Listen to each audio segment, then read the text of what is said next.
Hello everyone, and welcome to this video about the care of the healthy adolescent. As we get started, the first question, of course, is who is an adolescent? And this is actually a little bit of a complicated question. If you take the traditional definition, in the United States anyway, it's anyone in their teenager years, so 13 up to about 19, 20. If you ask someone who's coming from a purely physical perspective, they'll tell you that adolescence starts just before puberty with the prepubescent period and continues until full physical maturation has occurred. Of course, as we know, some girls especially start puberty as early as 7 or 8 years old, which doesn't usually fit into our idea of an adolescent. If you take psychosocial definitions, then it's a transition from childhood to adulthood. So in that case, we're looking usually beginning in middle school and then ending when the child has now become an independent adult. In the United States, in our current climate, that means that some people do not leave adolescence until they are well into their 30s. So the main point is it's a little bit fuzzy. It depends which domain of development you're talking about, but I'll try to make it clear which definition I'm using for each domain as we go. In the physical domain of development, we really start to ignore gross and fine motor development. These were milestones we followed in the little kids, the toddlers, the preschoolers, but now each individual really has their own talents and abilities, and our adolescents are just practicing whatever interests them to improve in their skill. Our main focus, of course, is puberty. So let's take a look at that in more detail. We can never predict exactly when puberty will begin for each individual, but we do know that there are several factors that contribute to determining when puberty will start. Some of those factors include genetics, diet, overall health, and exposure to other chemicals in the environment. There has been some concern recently that some of the estrogen-like compounds found in older plastics may be contributing to earlier puberty in the girls in this country. So keep your eye out for more research regarding that. The other theory, of course, is that with the increasing rates of obesity, the body thinks that nutritionally it is ready to reproduce. Once puberty has started, there are 3 main hormones we pay attention to. The first is estrogen, and the second is testosterone. Those, of course, readily pop into most people's minds, estrogen being associated with more feminine characteristics and testosterone with more masculine characteristics. However, every person does have both, just in varying proportions. The third hormone is progesterone, again present in all people. The 3 of these working together are then responsible for the many changes in the body that come with puberty. We classify the physical changes into primary and secondary sex characteristics.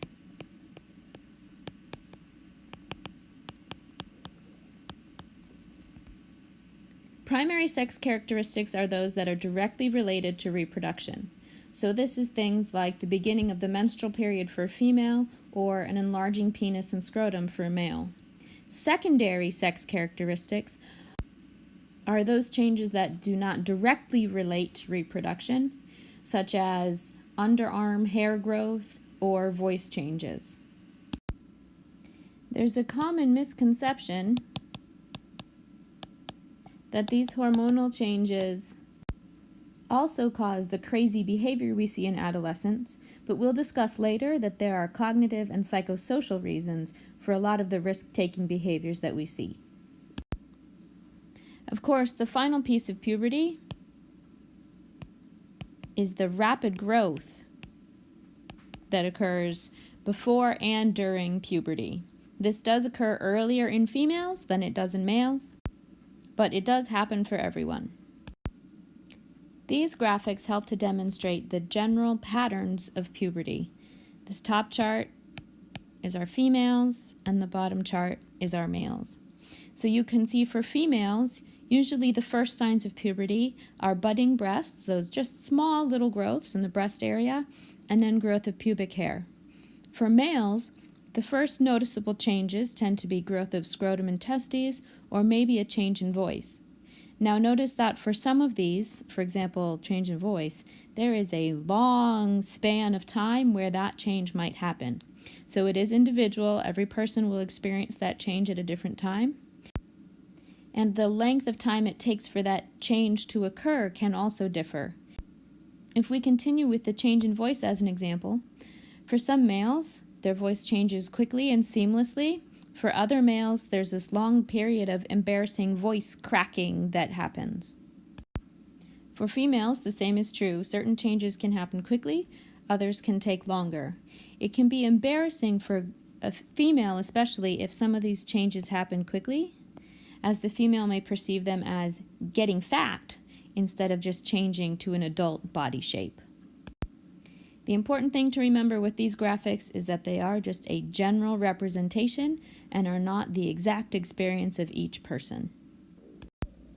An assessment tool that we can use to evaluate the progression of puberty is called Tanner staging.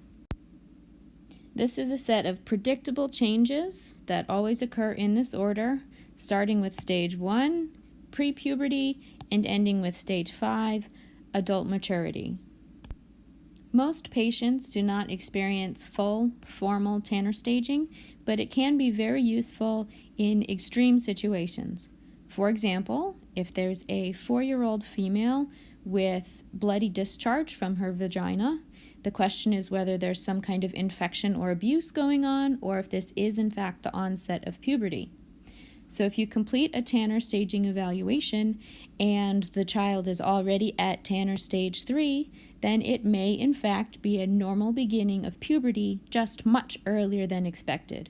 In that case, we would refer for hormonal evaluation at an endocrinologist rather than referring to the child safety officer for the state.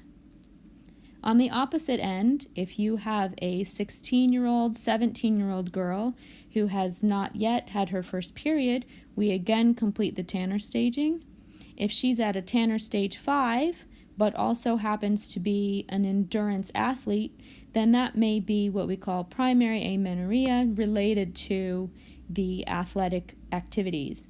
If she's back at Tanner stage 1, however, then again, referral to the endocrinologist. We need more of a workup in that case. Generally speaking, though, most of our adolescents make it through puberty without too much drama, just a lot of insecurity as they deal with all of the changes happening in their body. In the cognitive domain of development, we're usually talking about that 13 to 18-ish age group, thinking more middle school and high school specifically.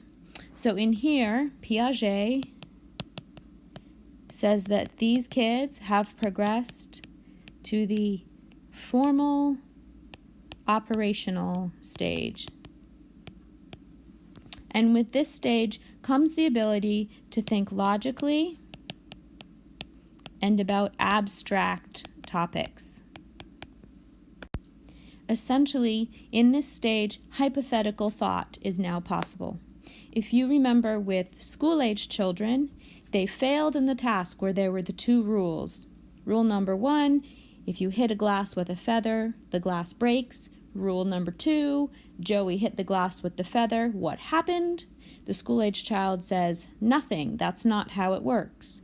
In the formal operations stage, the adolescent is now able to say, according to your rules, the glass would have broken. Because of this new hypothetical abstract thinking about the future and future outcomes is becoming more of a possibility. However, we also know that the brain does not reach maturity, specifically the frontal cortex, until about 25 years old. And this is the part of the brain that contributes to impulse control. So although the adolescent is able to think logically, they often don't take the time to stop and think. They just act on whatever their first impulse is. This is factor number 1 in why our adolescents do so many risky things.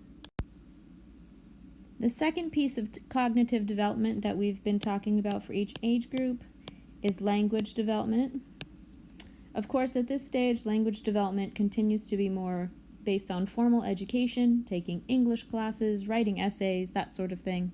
But we also start to see code switch, quite obviously.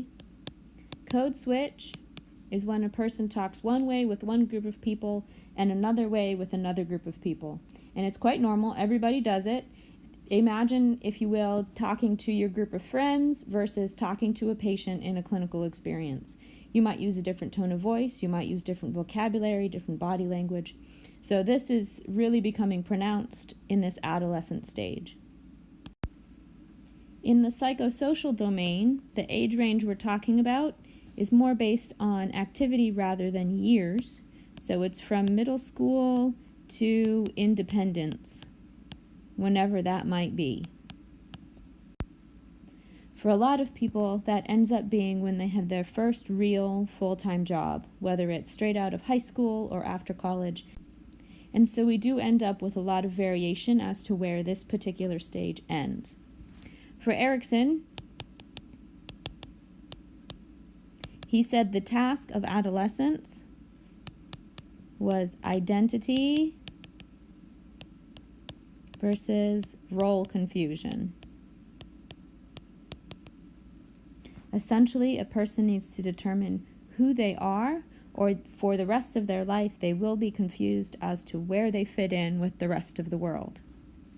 Identity is your conscious self of your individual uniqueness, and it is heavily influenced by your culture, your family, and your peers, but it includes things like, what's my role? What's my gender? What do I believe in? What do I want to do? Am I attractive? Or am I ugly? All of this factors into who we are as ourselves, into your identity. Now, Erickson goes on to say that because adolescents are so focused on developing their identity, they become very egocentric. They're very focused on themselves, but not just in a selfish way. They essentially think that the whole world spends as much time thinking about themselves as they do. So this contributes to the personal fable, where people see their life as sort of this unfolding soap opera, TV drama, and there may even be an internal voice that sort of provides narration for the person's life. Along with this, there's the invincibility fable. Because we all know, in a good story, the good guys always make it out okay. So if I'm the star of this story, then I will be okay. It doesn't matter that I know that drinking and driving is very dangerous. Nothing will happen to me. It doesn't matter that I know a lot of people have died from opioid overdose. Nothing will happen to me. So this is reason number 2 why our adolescents do a lot of risky things. They think they are the star of the show, and so will always make it to the next episode. Of course, for all the other age groups, we've also mentioned what type of play these kids demonstrate.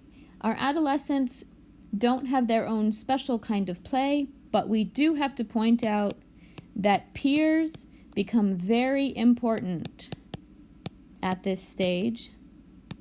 And this is reason number 3 why adolescents do foolish things. They're so focused on what their peers want them to do, what their peers will think of them, so peer pressure becomes a huge challenge in this age group. According to Erickson, this is because, back to the identity, the adolescent is learning to separate from their parents and become their own person, so they are naturally drawn to their peers rather than to those older than them.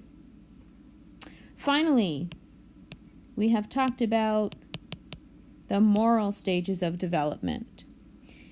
The adolescent is still in conventional stages. In fact, Kohlberg says that most adults are also still in the conventional stage, so we won't continue any further with this morality development, but if you're interested, by all means, go look up what post-conventional morality means. Okay, at this point, pause the video and take a minute to look back at what you've learned and figure out what tips you would have for assessing an adolescent and for interacting with an adolescent. When you've come up with a good list, go ahead and restart the video. Okay, welcome back. I hope you came up with a great list of tips for assessing or interacting with an adolescent, but by all means, if you have any questions, let me know.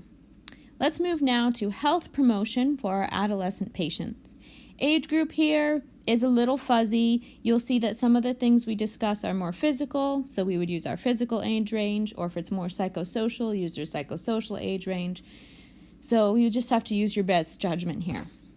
Under screenings, we continue our vision and hearing and dental screenings like we've been doing, but we do start to have to add STD screenings, and then a breast self-exam for our females, and a testicular self-exam for our male patients.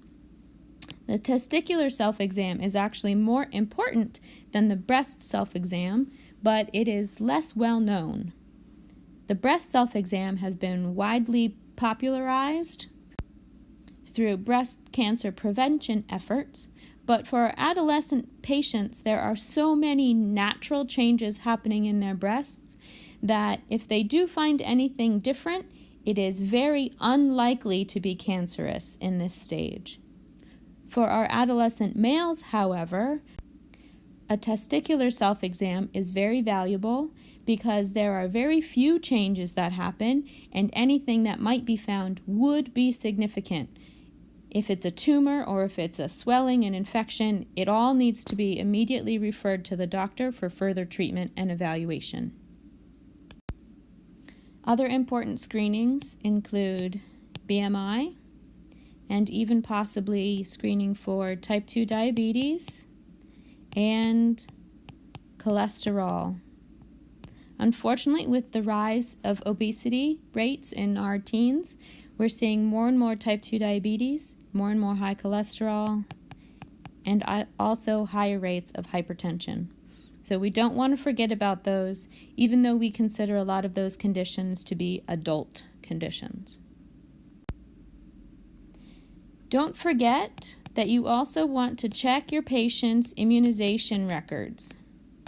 A lot of adolescents don't come to the doctor unless they have to, so we want to take advantage of any visit to, for example, give a tetanus booster, or certainly we need to make sure they've had their meningitis shots, the 2-dose series.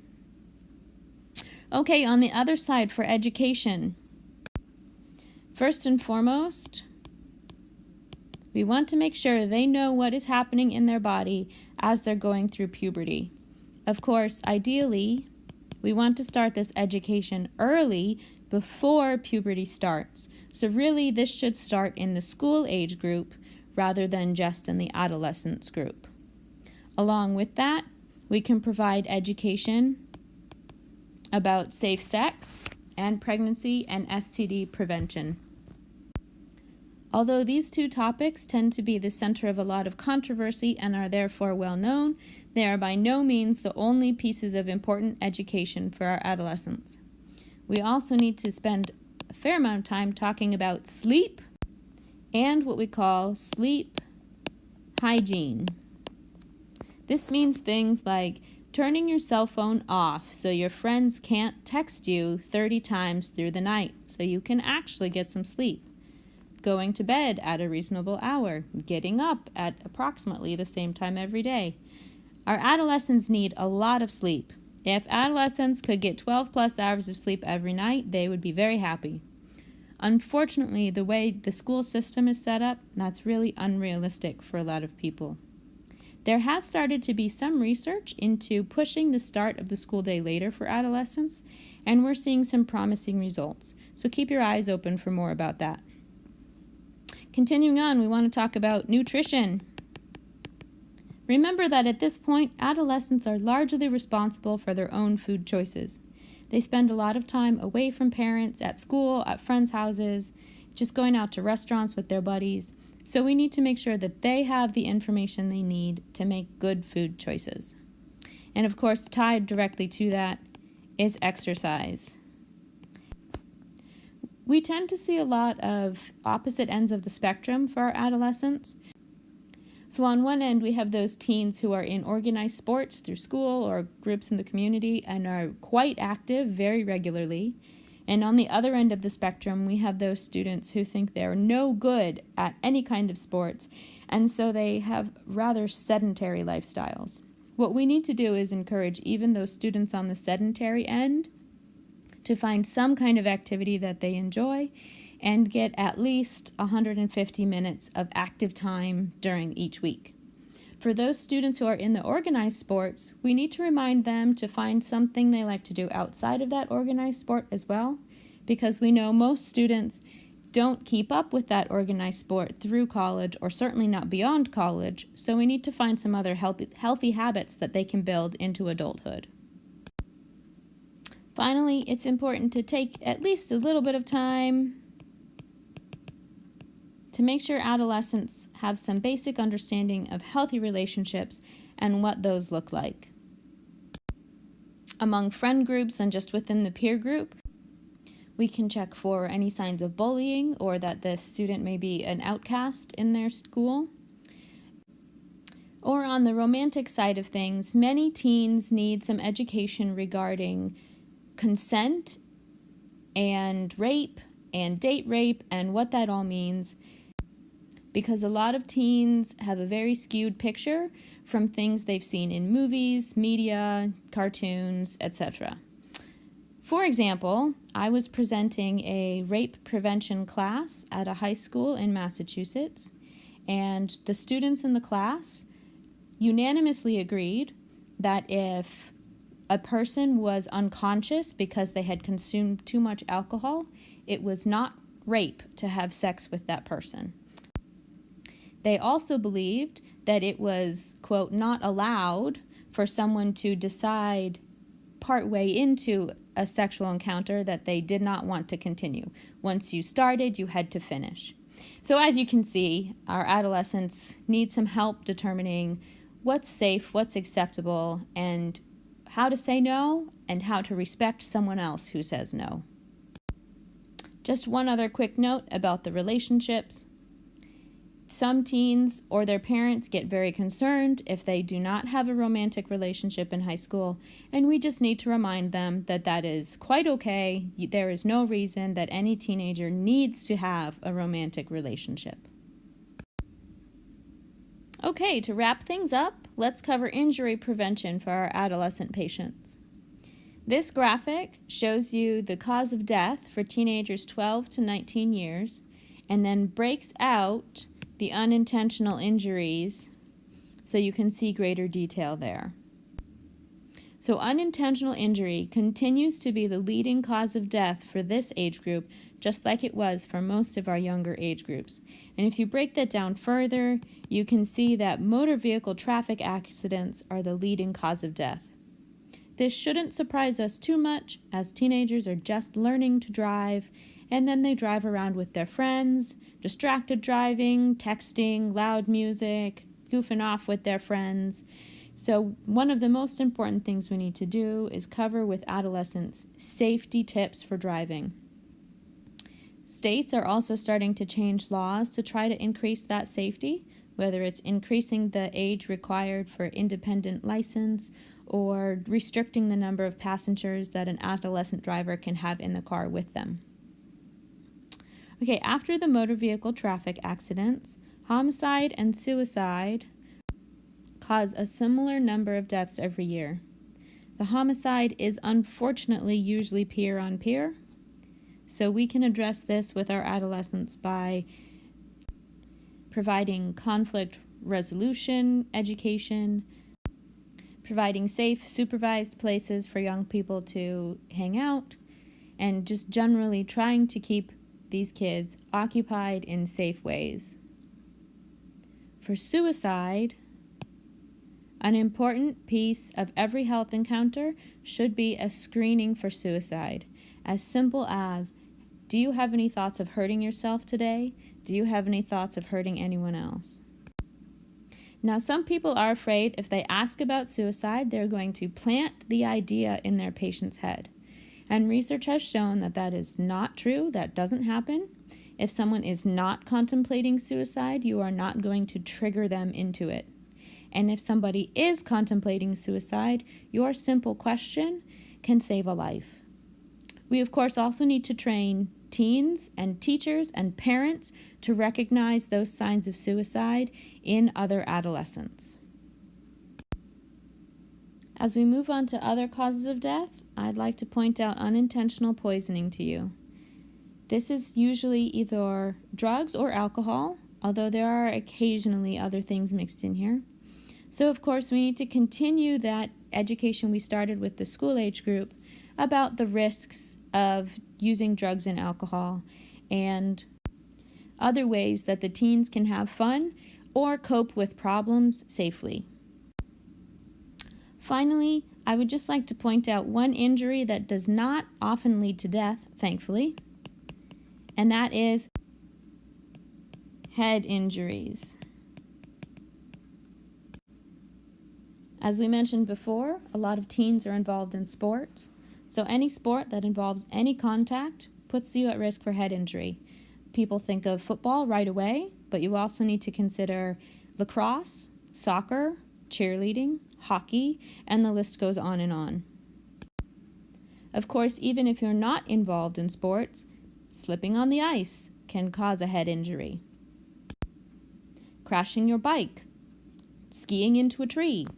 So we need to make sure that our students are protecting their heads and wearing helmets whenever appropriate. And also, if they do have an injury, that they take the time they need to recover before returning to their normal activities. Okay, that wraps up our discussion of adolescent growth and development. As always, if you have any questions, send me an email or you can leave them in the comments. Thanks.